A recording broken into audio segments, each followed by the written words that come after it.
Our next teller, Amber Elston, is... Who's here tonight to see Amber? Yeah! All right, Amber's cheering section. All right, Very good. excellent. Yeah, Amber is a woman who loves to travel, and not that she's anywhere near 40, those years away, but she has this dream that she wants to go and stay at the Treehouse Resort In Belize for her 40th birthday, or maybe to rent the private island off the coast of Honduras. Yeah. So after the show tonight, we'll be taking up a little collection to see if we can fund that trip for her. Please welcome Amber Elston!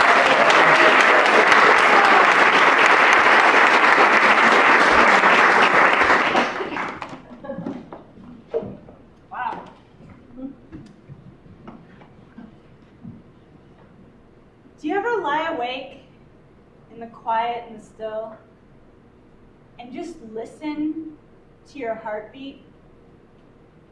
It's steady, rhythmic, pulsing lifeblood through your veins. I have a slight obsession with it. My family, on my mom's side, has a long history of varied heart issues. One day, my mom and I are sitting at the table, and she tells me, she says, Amber, I've had this cold for 3 months. And that seemed odd, but not totally out of place.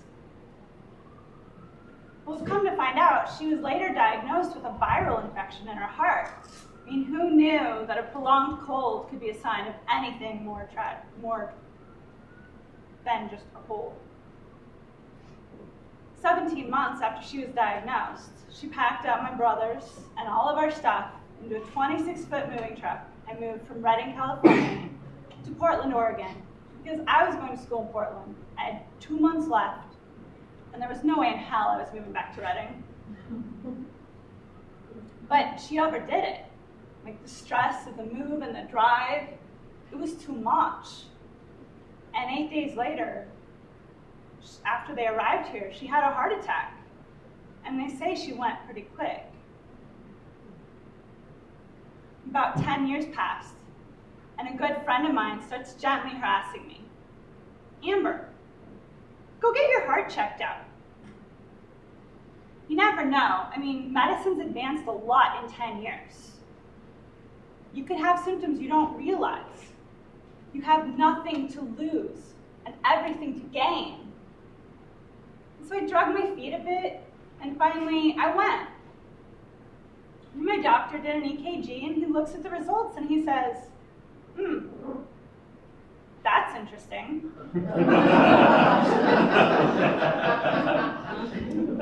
But it could be my machine, it could be nothing.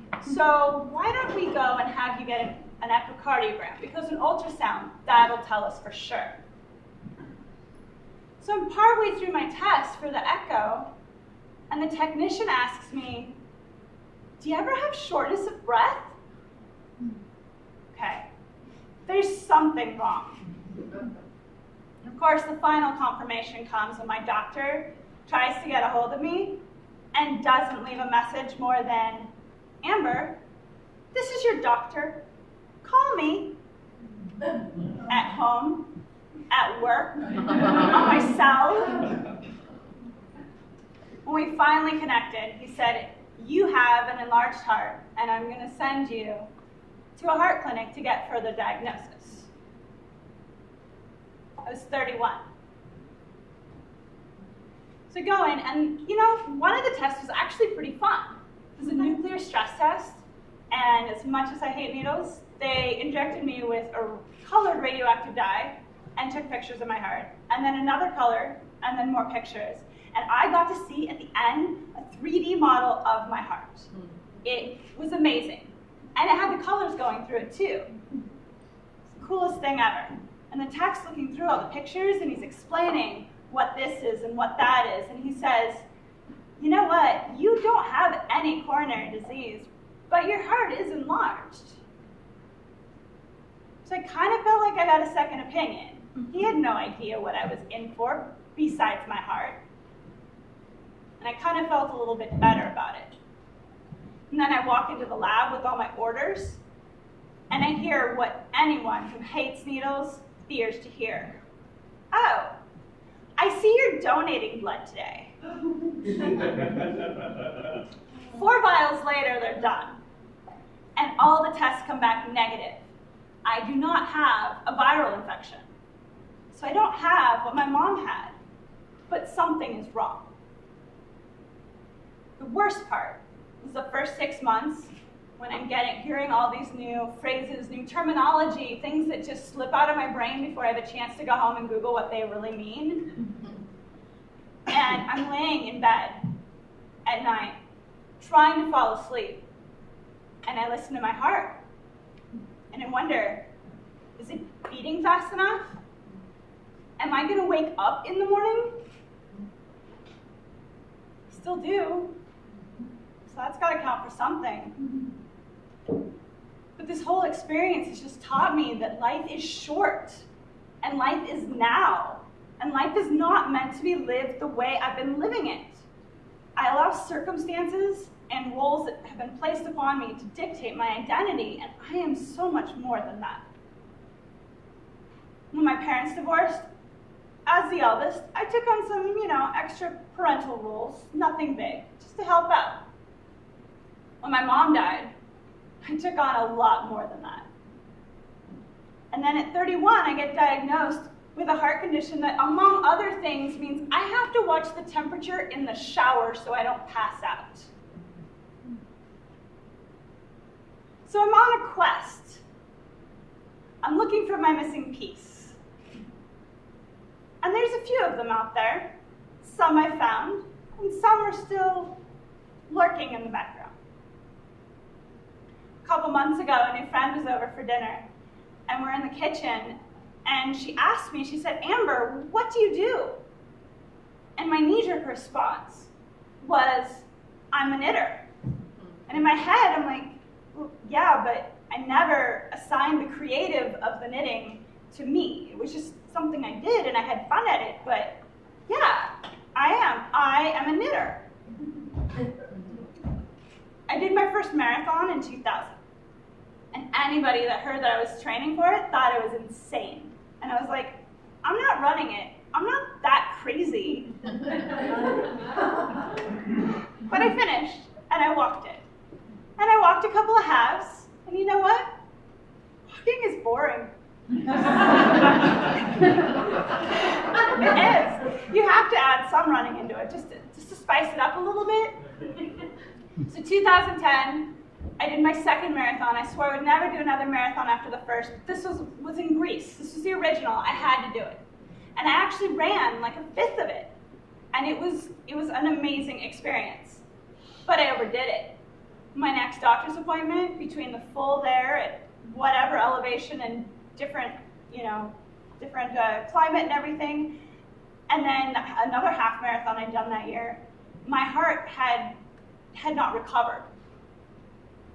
So she said, no more. No events over 5 miles. And in my mind, I'm like, what's the point if it's not at least 5 miles? And that just sent me into a bit of a despair. Like, I can't run, so I'm just not gonna do anything, which is stupid, but that's how my brain worked. Until 6 weeks ago, when I had my next annual, and my doctor's looking at my test results, and she said, what did we do different last year? I was like, well, we increased the meds, and I couldn't do any events. She's like, your heart is the smallest we've seen it since you started coming in here. And my heart sank. It's like, she's not gonna let me do any more events, not after that. Instead, she said, no more full marathons, off the plate. No problem, I'd already said that was my last. But you get to do 1 half this year. And I just felt like I have a new lease on life. I get to do a half marathon. I haven't picked it yet, but I'm gonna do it. I am a runner. I've been to other places besides Greece. I've been to Croatia and Kenya and London, and all that does is, awaken the bug in me that I want to go more places. I want to see more things. I want to experience more culture. I am a traveler. And when I was in Croatia, it was for the World Cup that year was in Germany. I was working with a bunch of Germans, and they were super excited about the match. And they rigged up the satellite, and we watched the opening ceremonies and the first game in German, which doesn't really matter. It was sports. But it was amazing. Like anywhere you went in Trogir, every cafe, every bar, people were spilling out into the street just so they could catch a glimpse of the beautiful game. And I got bit with the soccer bug. Came home, went to my first Timbers game, and then at the end, I was like, there's these people over here, and they're singing the entire time, and they don't stop. And my friend was like, yeah, they do that. And I didn't get it. Not then. But I get it now. And I'm still new, but I am Timbers Army. My best friend was just in town for her birthday, and I got to take her to a match. And I was really excited. It was a big match against one of the rival teams. And we spent most of her birthday at the stadium, in line, waiting, and I kind of felt a little bad about that. She wanted most of all for her birthday was an ice cream cake. And I could have bought her one, but she was sacrificing a lot for her birthday for me, so I made her an ice cream cake with her favorite cake, and it was amazing because I am a baker. 4 weeks ago, started this workshop you might have heard of. And I'm kind of exploring the idea that I am a storyteller.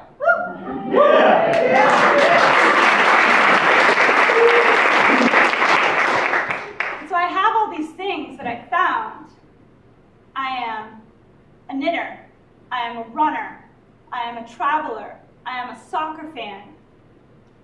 I am a baker. I am a storyteller.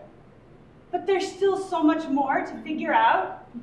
So now, when I lie in bed, awake at night, and I listen to my heart, I'm listening for the whispers of those pieces that I haven't found yet.